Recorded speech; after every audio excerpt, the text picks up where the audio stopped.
Hello students, मैं class 8th chapter 2 microorganism friend and foe के part 2 की video के साथ आपके सामने आ चुकी हूँ। इस वीडियो में हम पार्ट 2 पढ़ेंगे। हमने अपनी लास्ट वीडियो यानी कि इस चैप्टर का जो पार्ट 1 था उसमें हमने पढ़ा था कि जो माइक्रो ऑर्गेनिजम्स है वो क्या होते हैं, इसके अलावा उनके टाइप्स क्या क्या हैं। इसके अलावा हमने ये भी पढ़ा था कि वो किस तरह से फ्रेंडली रोल प्ले करते हैं, मतलब कि वो किस तरह से हमारे फ्रेंड हैं। ठीक है, अब इस पार्ट 2 में हम पढ़ेंगे कि वो ऐसा क्या काम करते हैं जो वो हमारे एनिमी भी हैं। ठीक है, पार्ट 1 में हमने पढ़ा था कि वो उनका फ्रेंडली रोल क्या है। उनका फ्रेंडली रोल आपके रिवीजन के लिए मैं एक बार रिवाइज करवा देती हूँ कि उनका फ्रेंडली रोल क्या था कि ये जो होते हैं माइक्रो ऑर्गेनिजम्स, ये क्या करते हैं, ये हमारी काफ़ी तरह से मदद करते हैं, जैसे कि दही बनाने में, है ना, चीज़ बनाने में। इसके अलावा और भी कई चीज़ें, अल्कोहल बनाने में। इसके अलावा वो सॉइल की फर्टिलिटी को भी इंक्रीज़ करते हैं, राइट, क्लीन करते हैं एनवायरनमेंट को, है ना। तो ये उनके कुछ फ्रेंडली रोल थे। ठीक है, उनके कुछ फ्रेंडली हम कह सकते हैं कि उन्होंने किस तरह से फ्रेंड का रोल प्ले किया है, वो उसके कुछ रीजंस थे। इसके अलावा जो वैक्सीन्स होती हैं वो भी इसी से बनाई जाती है। आपको पता होगा कि जो वैक्सीन्स होती है वो भी कैसे बनाई जाती हैं, इसी से बनाई जाती हैं। ये जो माइक्रो ऑर्गेनिजम्स होते हैं इन्हीं से वैक्सीन्स भी बनाई जाती है, जिससे काफ़ी जो डिसीज़ होती है उनसे हमारा प्रिजर्वेशन हो जाता है।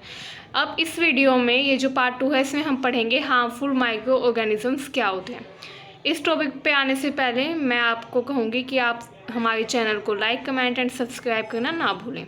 धन्यवाद। So now let's come to the topic.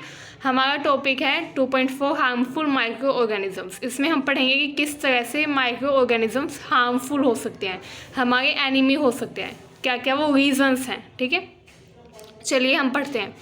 जो माइक्रो ऑर्गेनिजम्स है ये हार्मफुल हो सकते हैं कई तरीक़ों से, और वो तरीके क्या क्या हैं, वो तरीके हैं जैसे कि माइक्रो ऑर्गेनिजम्स जो है वो कुछ डिसीज़ भी हो सकती है उनकी वजह से। ठीक है, और वो माइक्रो ऑर्गेनिजम्स जो डिसीज़ क्रिएट करते हैं हमारी बॉडी में आने के बाद उनको पैथोजेंस कहा जाता है। क्या कहा जाता है? Pathogens. Those micro organisms which causes disease after entering in our body are known as pathogens. ठीक है, उनको क्या बोलते हैं? पैथोजेंस। इसके अलावा माइक्रो ऑर्गेनिजम्स जो है ये फूड को भी स्पॉइल कर सकते हैं ना, तो ये उनके कुछ नेगेटिव काम है जिनकी वजह से उनको एनीमी भी कहा जाता है। इसके अलावा अब हम पढ़ेंगे कि कौन कौन सी डिसीज़ है जो माइक्रो ऑर्गेनिजम्स की वजह से हो सकती है ह्यूमन बीइंग में। काफ़ी सारी डिसीज़ हैं। ठीक है, जैसे कि हमने पैथोजेंस ही पढ़ा था, वो हमारी बॉडी में एंटर करते हैं। ये वो माइक्रो ऑर्गेनिजम्स होते हैं जो क्या करते हैं? डिसीज़ क्रिएट करते हैं हमारी बॉडी में आने के बाद। ठीक है, ये हमारी बॉडी में एंटर करते हैं एयर के थ्रू, जो जिस एयर में हम ब्रीथ करते हैं, है ना, वाटर के थ्रू, जो पानी हम पीते हैं। इसके अलावा खाना जो हम खाते हैं, फूड वी ईट, इन 3 तरीक़ों से, या फिर फिजिकल कांटेक्ट से भी, या फिर कोई इन्फेक्शियस पर्सन है अगर वो हमारे ऊपर क्या कर दे, स्नीज़ कर दे या कफ कर दे, है ना, तो इस तरह से भी क्या हो सकता है? स्प्रेड हो सकती है जो पैथोजेंस होते हैं वो, है ना। तो इस तरह से इन्फेक्टेड पर्सन से हेल्थी पर्सन जो है वो भी बीमार हो सकता है, वो भी सिक हो सकता है due to the transmission of micro organisms. Okay, so now अब हम पढ़ेंगे माइक्रोबायल डिसीज़। ठीक है, इनको माइक्रोबायल डिसीज़ भी बोलते हैं। ठीक है, ये क्या होती है? स्प्रेड होती है इन्फेक्टेड पर्सन से हेल्थी पर्सन में through air, water, food and physical contact. और ऐसी डिसीज़ जो स्प्रेड होती है इन्फेक्टेड पर्सन से हेल्थी पर्सन में, उसको क्या कहा जाता है? उसको कहा जाता है कम्युनिकेबल डिसीज़। क्या कहा जाता है उसे? Communicable disease. ओके, चलिए एग्जाम्पल जो है ऐसी डिसीज़ का वो क्या क्या है? कोलरा यानी कि हैजा, कॉमन कोल्ड जो सामान्य सर्दी जुकाम होता है वो, चिकन पॉक्स एंड ट्यूबरक्लोसिस, ये क्या है? कम्युनिकेबल डिसीज़ के एग्जाम्पल हैं। इसके अलावा जब कोई इंसान है वो बीमार है, वो स्नीज़ करता है यानी कि वो छींकता है, तो उसके माउथ से काफ़ी अधिक संख्या में, 1000 ऑफ नंबर में क्या निकलती है? ड्रॉपलेट्स निकलती है। ड्रॉपलेट्स यानी कि छोटी छोटी बूंदें, है ना। और फिर अगर उस पर्सन ने अगर स्नीज़ करते हुए अपने फेस को, माउथ को कवर नहीं किया है, तो क्या होगा?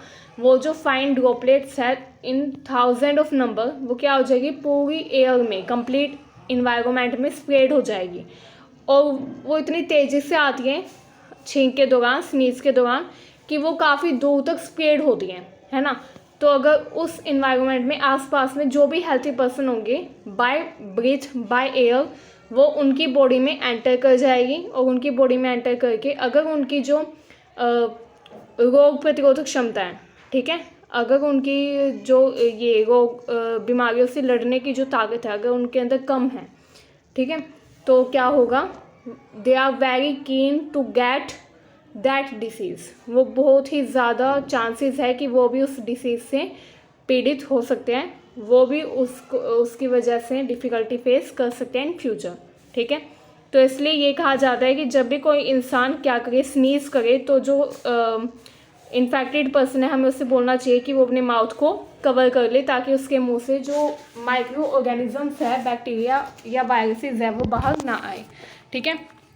इसके बाद कुछ इंसेक्टो एनिमल्स भी होते हैं जो कैरियर का काम करते हैं। कैरियर का मतलब कैरी करने वाला, कैरियर का मतलब क्या होता है, कैरी करने वाला, ठीक है। कुछ इंसेक्टो एनिमल्स होते हैं जो कैरियर का काम करते हैं। फॉर एन एग्जांपल जो हाउस फ्लाई होती हैं, मक्खियाँ जिसे हम हिंदी में बोलते हैं, ठीक है, वो क्या करती हैं, मान लो फॉर एन एग्जांपल कोई मक्खी है, ठीक है, वो जाके उड़ती है, उड़ते हुए वो बैठ जाती है किसी गंदी जगह पर, जैसे नाली में बैठ जाती है, या फिर एनिमल वेस्ट के ऊपर बैठ जाती है ना, या फिर वो बैठ जाती है कूड़े के ढेर में।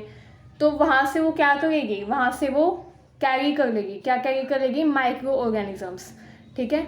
वो माइक्रो ऑर्गेनिजम्स कैरी कर लेगी जो क्या करेंगे, डिसीज़ को स्प्रेड करेंगे, ठीक है। और फिर वही मक्खी, सेम जो मक्खी गार्बेज पे बैठी थी, वही 2-4 मिनट बाद आसपास के किसी मिठाई की दुकान में जाकर मिठाई के ऊपर बैठ जाती है ना। या फिर अगर हमारे घर में वो आ जाए और कहीं पर भी खाना जो है वो खुला रखा हुआ है, मतलब कि उसको ढका नहीं गया है, अनकवर है वो, तो अनकवर फूड जो है उस पर भी वो बैठ जाएगी। तो क्या होगा, तो इससे ये होगा कि जो माइक्रो ऑर्गेनिजम्स वो लेकर आई थी, जो वायरस और बैक्टीरिया बीमारी को स्प्रेड करने के लिए वो लाई थी, वो उसने कहाँ पे छोड़ दिए, गार्बेज से वो छोड़ दिए उसने फूड के ऊपर, क्योंकि फूड अनकवर था, है ना।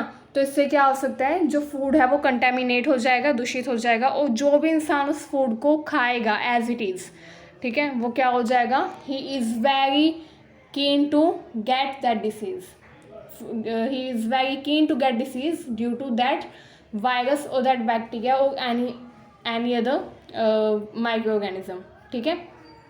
तो इसलिए ये कहा जाता है कि किसी को भी अनकवर फूड को नहीं खाना चाहिए। अनकवर फूड को जब हम खाते हैं तो काफ़ी चांसेस होते हैं कि हम उस डिसीज़ से क्या हो सकते हैं, क्योंकि अगर उस फूड को तो बिल्कुल भी नहीं खाना चाहिए जो क्या किया है, कंटेमिनेट किया गया है मक्खी के द्वारा, हाउस फ्लाई के द्वारा, ठीक है। और फूड को हमें अनकवर नहीं छोड़ना चाहिए, ठीक है। We should try to cover the food as much as possible, okay. So now कुछ और एग्जांपल्स भी है इसके, जैसे फीमेल एनाफ्लीज मॉस्किटो जो है वो क्या करती है, कैरी करती है पैरासाइट ऑफ मलेरिया, ठीक है। मलेरिया का जो बैक्टीरिया होता है, ठीक है, उसको क्या करती है, वो कैरी करती है, ठीक है। ये प्रोटोजोआ की वजह से होता है। मलेरिया किसकी वजह से होता है, प्रोटोजोआ की वजह से, ठीक है। तो जो मलेरिया का प्लाज्मोडियम है, ठीक है, पैरासाइट ऑफ मलेरिया, वो उसको कैरी करती है, और जिस भी इंसान को, जिस भी पर्सन को, चाहे वो हेल्थ ही क्यों ना हो, अगर वो उसको बाइट कर लेगी, काट लेगी, तो क्या हो जाएगा, उसके अंदर वो उसको छोड़ देगी, ट्रांसमिट कर देगी, ठीक है, पहुंचा देगी उस जो बैक्टीरिया है, ठीक है, जो प्लाज्मोडियम है, उसको क्या कर देगी, वो मलेरिया के प्लाज्मोडियम को किसके अंदर छोड़ देगी, हेल्थी पर्सन के अंदर, बाय बाइटिंग दैट पर्सन, है ना। तो इससे क्या हो जाएगा, उस इंसान को मलेरिया हो जाएगा, है ना। तो ये कुछ एग्जांपल हैं। इसके अलावा ऐसे जो डेंगू, काफ़ी डेंगू फैला था, है ना, वो भी क्यों होता था, वो फीमेल एडिस जो मॉस्किटो था उसके काटने की वजह से होता है। मैंने आपको पहले भी बताया था कि मक्खियाँ काटती हैं, मच्छर नहीं काटते, है ना। तो इसलिए मक्खियों से ज़्यादा सावधान रहने की ज़रूरत है ना। इससे बचाव का एक ही तरीका है कि हम क्या करें, फुल स्लीव्स के कपड़े पहने, ठीक है, ड्यूरिंग रेनी सीजन, क्योंकि हमको पता है कि जो मॉस्किटोज़ है वो ब्रीड होती है, पैदा होती है कहाँ पर, क्लीन वाटर में, ठीक है। अगर 7 दिन से ज़्यादा कहीं पर पानी इकट्ठा रहे तो वहाँ पर क्या हो जाएगी, मक्खियाँ इकट्ठी हो जाएगी। ये आपको पता होना चाहिए, इसके बारे में आपको अवेयर होना चाहिए, ठीक है। तो अब हम आते हैं अगले टॉपिक पे। ये देखिए, इसमें हम पढ़ेंगे कि जितनी भी मॉस्किटोज होती है वो क्या होती है, ब्रीड होती है वाटर में, यानी कि पानी में ही वो पैदा होती है, क्लीन वाटर में। जैसे कि मैंने आपको बताया 7 दिनों तक अगर पानी कहीं पर इकट्ठा रहे, कलेक्टेड रहे, ठीक है, 7 दिनों तक, फॉर अ वीक, ठीक है, तो क्या हो जाएगा, उसमें मक्खियाँ पैदा होने लग जाएगी। वो कॉमन मक्खियाँ पैदा नहीं होगी, बल्कि काफ़ी डेंजरस जो मक्खियाँ हैं वो पैदा होगी, जैसे एडीज़, एनाफ्लीज, है ना, इस तरह की, जो कि मलेरिया और डेंगू जैसी जो डिसीज़ हैं उनको स्प्रेड कर सकती हैं। इसके अलावा हमको इंश्योर करना चाहिए कि कूलर, टायर, फ्लावर पॉट, इनमें पानी इकट्ठा ना हो पाए। जैसे क्या होता है, टायर होते हैं, खाली जो टायर होते हैं, रेनी सीजन में अगर टायर बाहर पड़ा है तो उसमें पानी इकट्ठा हो जाता है। और टायर ऐसी चीज़ है जिसमें से पानी निकलना काफ़ी मुश्किल है। टायर में अगर एक बार पानी घुस जाए, आप एक्सपेरिमेंट भी करके देख सकते हैं, टायर में पानी डाल दीजिएगा 1 गिलास, और फिर आप देखेंगे कि वो निकल ही नहीं पाएगा, उसमें आप कितनी भी कोशिश करें, बट टायर का पानी निकालना काफ़ी टफ होता है। उसको धूप में रखने पर ही वो सूख सकता है, अदरवाइज़ उसमें से पानी निकालना काफ़ी इम्पॉसिबल के समान ही होता है ना। तो इसलिए हमको इंश्योर करना चाहिए कि रेनी सीजन में, बारिश के टाइम में, टायर जैसी चीज़ें जो है वो बाहर ना रहें, ठीक है। कूलर जो होते हैं उनमें हमको टाइम टू टाइम मेडिसिन डालनी चाहिए ताकि उसमें मॉस्किटोज ब्रीड ना हो पाए, ठीक है। चलिए अब हम अपने नेक्स्ट टॉपिक पर आ जाते हैं। इसमें हम पढ़ेंगे ह्यूमन डिसीज़ और किसकी वजह से वो होती है, उनका मोड ऑफ ट्रांसमिशन क्या है। देखिए, ट्यूबरक्लोसिस, जिसको टीबी भी कहा जाता है, वो बैक्टीरिया की वजह से होती है और ये स्प्रेड होती है एयर में, ठीक है। अगर टीबी का कोई पेशेंट कफ कर दे, खांस दे खुले में, तो क्या हो जाएगा, ड्रॉपलेट्स निकलेगी उसके मुंह से, और वो ड्रॉपलेट्स अगर हेल्थी पर्सन के अंदर गई तो वो भी उसको भी ये डिसीज़ हो सकती है, ठीक है। प्रिवेंटिव मेजर ये है, पहले इसका प्रिवेंटिव मेजर ये है कि जिस भी इंसान को ये डिसीज़ हो उसको आइसोलेट कर देना चाहिए, उसकी जो पर्सनल बिलोंगिंग्स है उनको अलग कर देना चाहिए, सेपरेट कर देना चाहिए, ठीक है। इसके अलावा वैक्सीनेशन देनी चाहिए उनको सूटेबल एज पर, ठीक है। मीसल्स वायरस की वजह से होती है, इसका भी ट्रांसमिशन एयर में होता है। चिकन पॉक्स ये वायरस की वजह से होती है, इसका ट्रांसमिशन एयर से भी होता है और डायरेक्ट कांटेक्ट से भी। अगर किसी इंसान को चिकन पॉक्स उसको हम छू दे तो किसी को भी वो हो सकता है, इवन छूने से भी, ठीक है। पोलियो वायरस की वजह से होता है और इसका ट्रांसमिशन होता है एयर और वाटर में, ठीक है। किसी का झूठा पानी पी लिया आपने, उस इंसान को पोलियो था तो आपको भी हो सकता है ना, तो ये होता है वाटर का ट्रांसमिशन।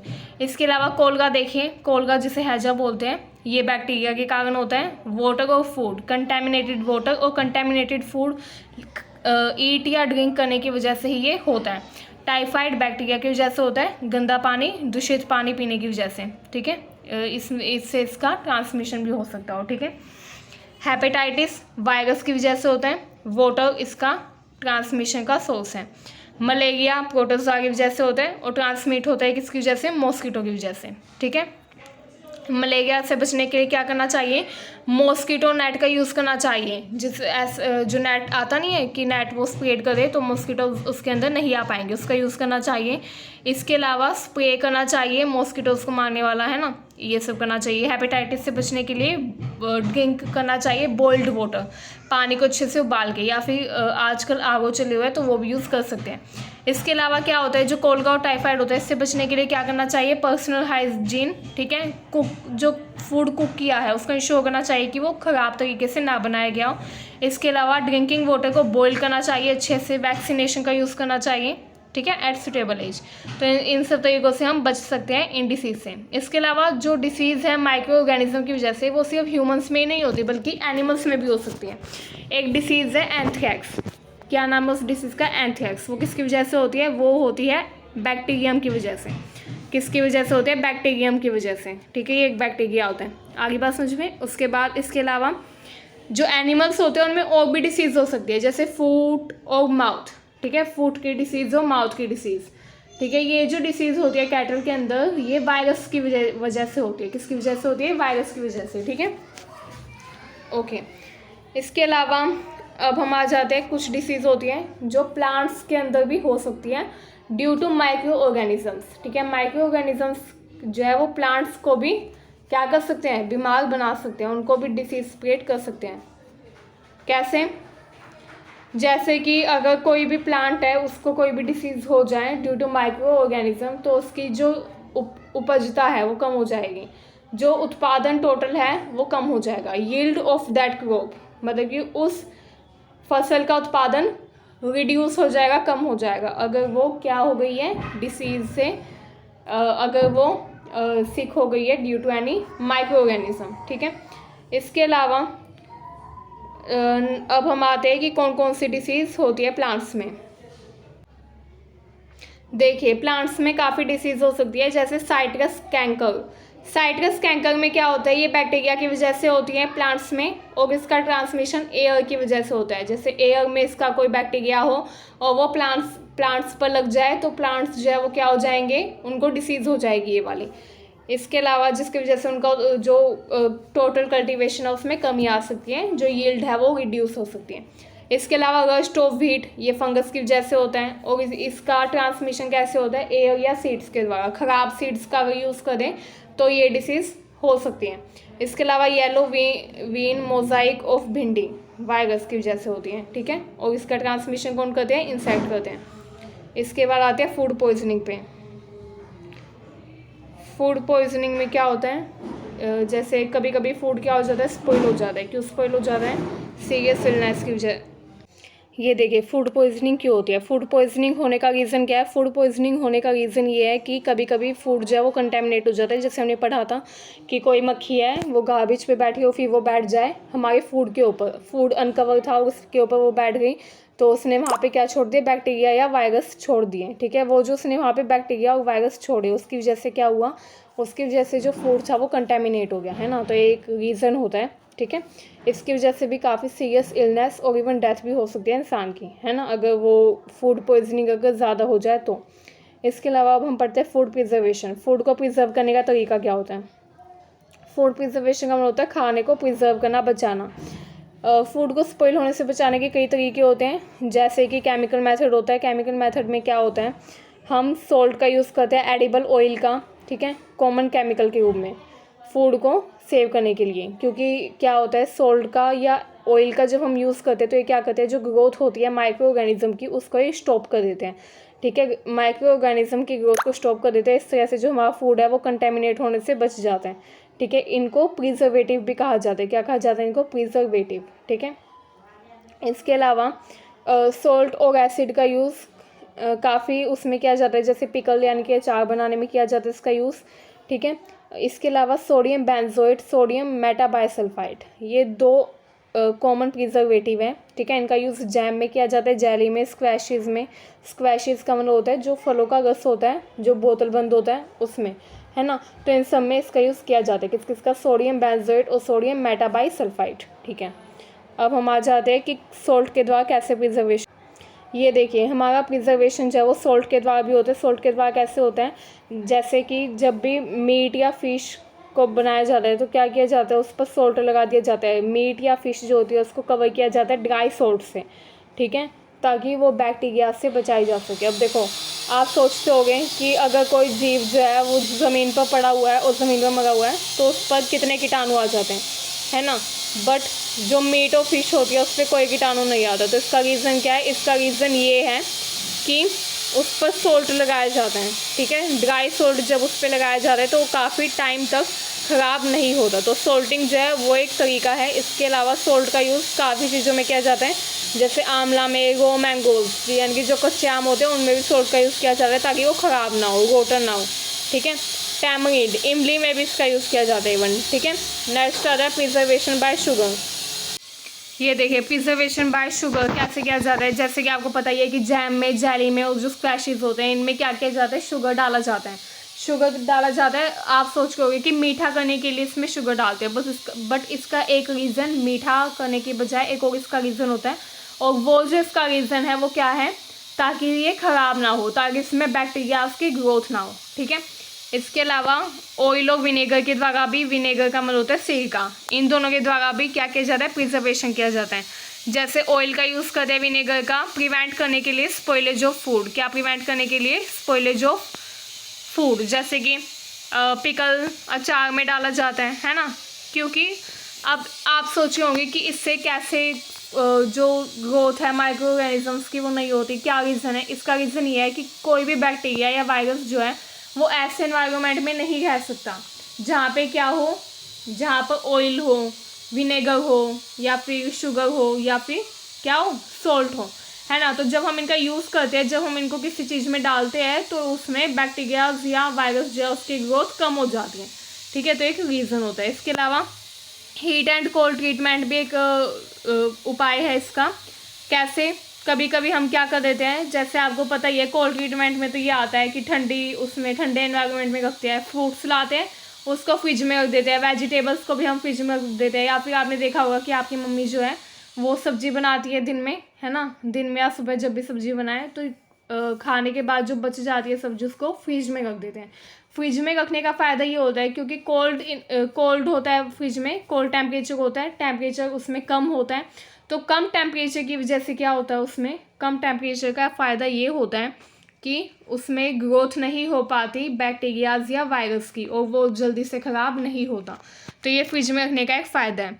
इसके अलावा हीट ट्रीटमेंट का मतलब क्या होता है, हीट ट्रीटमेंट देने का मतलब है, जैसे कि आपने देखा होगा कि जैसे ही दूध लाते हैं तो उसको क्या करते हैं, बॉईल करते हैं पहले, और फिर उसको फ्रिज में रखते हैं एंड देन उसका यूज़ करते हैं किसी भी चीज़ में। क्यों? क्योंकि बॉईल करने का ये फ़ायदा होता है कि उसमें जो बैक्टीरियाज होते हैं वो मर जाते हैं और बाकी के बैक्टीरियाज उसमें पैदा नहीं होते, ठीक है। तो ये इसका फ़ायदा होता है बॉईल करने का। एक और अब आपने सुना होगा पास्चराइजेशन का मतलब क्या होता है, ये दूध को गर्म करने की टेक्निक होती है। क्या होता है, इसमें दूध को 70 डिग्री सेल्सियस पे गर्म किया जाता है 15 से 30 सेकेंड पर, एंड देन सडनली उसको चिल कर दिया जाता है। चिल का मतलब है फ्रीजर में या फ्रिज में रख दिया जाता है और स्टोर कर लिया जाता है। तो इससे क्या होता है, उसमें जो बैक्टीरियाज हैं या फिर जो ग्रोथ है उसमें माइक्रोब्स की, वो कम हो जाती हैं, ठीक है। क्या हो जाती है, उसमें माइक्रोब्स की जो ग्रोथ है कम हो जाती है, एंड उसमें और भी ज़्यादा क्या नहीं हो पाता, और भी ज़्यादा ग्रोथ उसमें नहीं हो पाती, किसकी, बैक्टीरियाज की या वायरस की या किसी भी और माइक्रो ऑर्गेनिज्म की, ठीक है।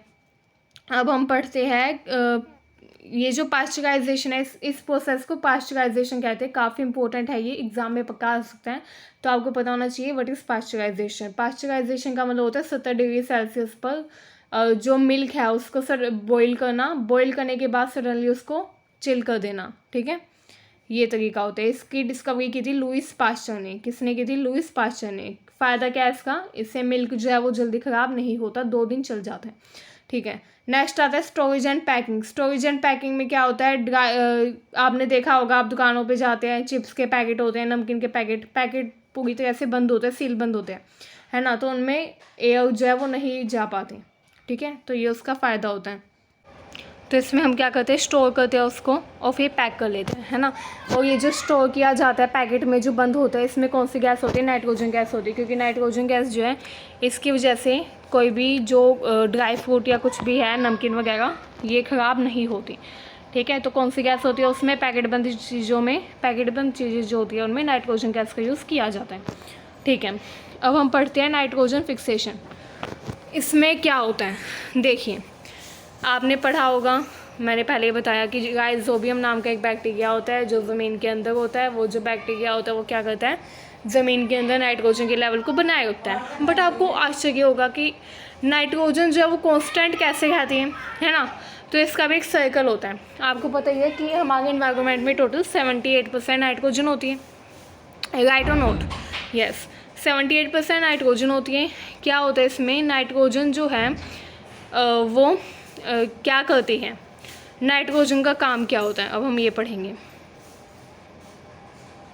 ये देखिए, हमारे एटमॉस्फेयर में 78% नाइट्रोजन गैस होती है। नाइट्रोजन जो है ये काफ़ी इसेंशियल होती है सारे लिविंग ऑर्गेनिजम्स के लिए। ये पार्ट होता है प्रोटीन का। क्लोरोफिल आप जानते ही है, क्लोरोफिल का यूज़ प्रकाश संश्लेषण यानी कि फोटोसिंथेसिस प्रोसेस में होता है, जिसमें जो प्लांट्स है वो अपना फूड खुद बनाते हैं, है ना। न्यूक्लिक एसिड और विटामिन, इन सब का ये पार्ट होता है। क्या होता है इन सब का पार्ट, नाइट्रोजन, ठीक है। इसके अलावा जो एटमॉस्फेरिक नाइट्रोजन होती है वो डायरेक्टली प्लांट और एनिमल नहीं ले सकते। जो हमारे वातावरण में, जो एनवायरनमेंट में जो नाइट्रोजन है उसका यूज़ कोई नहीं कर सकता, ना प्लांट ना एनिमल। बट जो प्लांट्स हैं उनको तो ज़रूरत होती है नाइट्रोजन की, तो कहाँ से लेते हैं इसको, तो जो इन्वायरमेंट होता है उसकी नाइट्रोजन का यूज़ प्लांट्स के द्वारा कौन करवाता है, राइजोबियम बैक्टीरिया। ठीक है, देखिए certain bacteria and blue green अलगी, यानी कि कुछ बैक्टीरियाज होते हैं और नीले हरे शैवाल होते हैं, ठीक है। वो क्या करते हैं, वो सॉइल के अंदर प्रेजेंट होते हैं, वो नाइट्रोजन को फिक्स कर देते हैं, ठीक है। क्या कर देते हैं, वो नाइट्रोजन को फिक्स कर देते हैं और उनको कन्वर्ट कर देते हैं कंपाउंड में ऑफ नाइट्रोजन, ठीक है। जो एटमॉस्फेयर की जो नाइट्रोजन है उसको वो किस में कन्वर्ट कर देते हैं, कंपाउंड ऑफ नाइट्रोजन में, ठीक है। और वो एब्जॉर्ब कर लेते हैं उसको इन्वायरमेंट से, एटमॉस्फेयर से नाइट्रोजन को एब्जॉर्ब कर लेते हैं और अपने अंदर मिला लेते हैं। कौन कौन करता है ये काम, बैक्टीरियाज और ब्लू एंड ग्रीन अलगी, ठीक है। इसके अलावा फिर वो क्या करते हैं, एक बार नाइट्रोजन कंपाउंड में कन्वर्ट हो जाती है, फिर वो यूज़ की जाती है प्लांट्स के द्वारा सॉइल से, ठीक है। देखो क्या किया उन्होंने, जो हमारे बैक्टीरिया थे, राइजोबियम बैक्टीरिया, उसने क्या किया, इन्वायरमेंट की नाइट्रोजन को कन्वर्ट किया, किस में कन्वर्ट किया उसने, उस नाइट्रोजन को, उसने उस नाइट्रोजन को कन्वर्ट किया नाइट्रोजन कंपाउंड में। फिर वो जो नाइट्रोजन कंपाउंड बना उसका क्या हुआ, वो यूज़ किया गया प्लांट्स के द्वारा थ्रू द सॉइल, ठीक है। सॉइल से वो प्लांट्स के द्वारा यूज़ किया गया और फिर वो जो यूज़ किया गया उससे क्या होता है, फिर प्लांट्स उसका यूज़ करते हैं अपने प्रोटीन के रूप में। जैसे हमको प्रोटीन की ज़रूरत होती है, आयरन की ज़रूरत होती है, ऐसे ही प्लांट्स को नाइट्रोजन की ज़रूरत होती है, ठीक है। जैसे उसके बाद उन्होंने उसका यूज़ किया। इसके अलावा animal feeding on plant get this protein and other nitrogen compound. अब एनिमल्स को भी ज़रूरत होती है नाइट्रोजन की, तो एनिमल्स को कहाँ से मिलता है, वो एनिमल्स जो प्लांट्स ईट करते हैं, जो प्लांट्स खाते हैं, उन एनिमल को नाइट्रोजन कहाँ से मिल जाता है, प्लांट से मिल जाता है, क्योंकि प्लांट्स में नाइट्रोजन है, उन्होंने प्लांट खाया तो उनको भी नाइट्रोजन मिल गया, है ना। तो इस तरह से नाइट्रोजन प्लांट से किस में आया, एनिमल्स में आया। उसके बाद क्या हुआ, प्लांट्स जो होते हैं हमारे, उन्होंने वो जब मर जाते हैं और जो एनिमल है वो जब मर जाते हैं, फिर क्या होता है, उनके अंदर जो थी नाइट्रोजन वो क्या हो जाती है, नाइट्रोजनस कंपाउंड में चेंज हो जाती है, किसके द्वारा, बैक्टीरिया और फंगी के द्वारा, ठीक है। हमने पढ़ा था ये प्रोसेस भी, क्या होता है, जैसे प्लांट और बैक्टीरिया मरते हैं, डाई होते हैं, उसके बाद उनके अंदर जो होता है नाइट्रोजन, ठीक है, नाइट्रोजन कंपाउंड, वो क्या हो जाता है, वो चेंज हो जाता है, कन्वर्ट हो जाता है नाइट्रोजन कंपाउंड में, ठीक है। उनके अंदर जो नाइट्रोजन के कंपाउंड होते हैं वो नाइट्रोजन की फिर क्या किस में चेंज होता है, जाते हैं, गैस में चेंज हो जाते हैं, ठीक है। कौन चेंज करता है, बैक्टीरिया और फंगस। कौन, बैक्टीरिया एंड फंगस। उसके बाद कुछ बैक्टीरिया जो है वो कन्वर्ट कर देते हैं कुछ part of nitrogen to nitrogen gas. कुछ बैक्टीरियाज है वो नाइट्रोजन के कंपाउंड को नाइट्रोजन गैस में बदल देते हैं और दोबारा एनवायरनमेंट में चली जाती है, एटमॉस्फेयर में चली जाती है। तो इसलिए नाइट्रोजन जो है वो सेम ही रहती है, 78%, ना कम होती ना ज़्यादा होती। तो ये किसका फ़ायदा है, देखिए इसमें दिखाई देगा एटमॉस्फेरिक नाइट्रोजन, यानी कि वातावरण की नाइट्रोजन है, ठीक है। उसके बाद क्या होता है, नाइट्रोजन फिक्सिंग बैक्टीरिया फिक्स कर देते हैं एटमॉस्फेयर में नाइट्रोजन को, ठीक है। और फिर बैक्टीरिया जब वो टर्न कर देते हैं उनको नाइट्रोजनस कंपाउंड में। वो जो नाइट्रोजनस कंपाउंड है वो क्या करते हैं, सॉइल में आ जाते हैं। सॉइल में जब आ जाते हैं तो उनका यूज़ किया जाता है किसके द्वारा, प्लांट्स के द्वारा, ठीक है। और प्लांट्स जब मर जाते हैं तो जो ज़मीन के अंदर बैक्टीरिया और फंगस होते हैं वो क्या करते हैं, नाइट्रोजनस वेस्ट को नाइट्रोजनस कंपाउंड में चेंज कर देते हैं। और नाइट्रोजनस कंपाउंड जो है उसको कुछ बैक्टीरियाज नाइट्रोजन गैस में ही कन्वर्ट कर देते हैं, वो दोबारा एटमॉस्फेयर में चली जाती हैं। आगे बात समझ में, इस तरह से होता है। और प्लांट्स के अंदर नाइट्रोजन है तो वो एनिमल जो प्लांट्स को खाते हैं उनके अंदर भी नाइट्रोजन आ जाती है। और जब वो एनिमल्स मारे जाते हैं या मर जाते हैं किसी रीज़न से तो उनके अंदर जो नाइट्रोजनस वेस्ट होता है वो चेंज हो जाता है नाइट्रोजन कंपाउंड में। और जो नाइट्रोजन कंपाउंड है उसका कुछ पार्ट, कुछ हिस्सा जो इन्वायरमेंट में या जो सॉइल के अंदर जो वो होते हैं बैक्टीरियाज, वो उसका कुछ हिस्सा किस में कन्वर्ट कर देते हैं, वो कन्वर्ट कर देते हैं उसको नाइट्रोजन गैस में, वो दोबारा इन्वायरमेंट में चली जाती है। इस तरह से नाइट्रोजन का पूरा साइकिल चलता रहता है। और नाइट्रोजन टोटल कितनी रहती है, 78% की 78% ही रहती है। उम्मीद है आपको ये चैप्टर समझ में आया होगा। अगर आपको इस चैप्टर में कोई भी डाउट लगे तो स्टूडेंट्स आप कमेंट सेक्शन में हमें लिख के बता सकते हैं। और अगर आपको नाइट्रोजन साइकिल में कोई डिफ़िकल्टी आए तो मैं इस पर एक और वीडियो बना सकती हूँ, एक डाउट वीडियो, ठीक है। तो आप कमेंट में कर सकते हैं। I hope you liked my video and इसी तरह हमारी वीडियो को लाइक एंड कमेंट करते रहें। धन्यवाद। Thank you. Thanks for watching this video. Thank you so much.